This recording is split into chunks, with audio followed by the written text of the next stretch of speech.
دنیا میں ایک بہت بڑے تاجر گزرے ہیں، عبدالرحمن بن عوف رضی اللہ تعالیٰ عنہ۔ انہوں نے اپنے کاروبار صرف 2 کلو پنیر سے شروع کیا تھا، لیکن جب اس دنیا سے رخصت ہوئے تو ان کے موٹے موٹے جو اثاثے تھے، صرف سونا جو تھا 1 ارب 10 کروڑ 20 لاکھ تولے سونا تھا، جسے تقسیم کرنے کے لیے جب کاٹا گیا تو لوہے کے آرے ٹوٹ گئے۔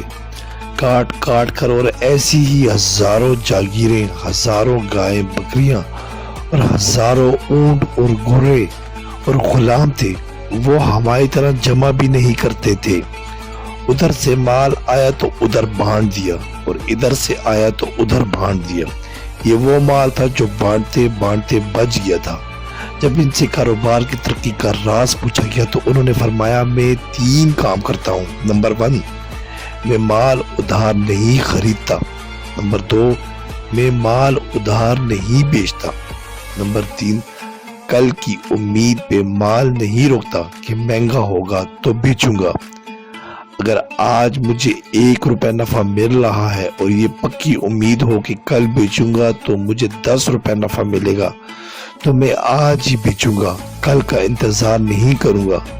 سب سے بڑی بات، اس کے باوجود دنیا میں ہی جنت کا ٹکٹ کا وعدہ مل گیا، وہ بھی محمد صلی اللہ علیہ وسلم کی زبان مبارک سے، اور قیامت تک کے تاجروں کو ایک راستہ دے گئے کہ تجارت میں مال کے ساتھ ساتھ جنت کیسے حاصل کرنی ہے۔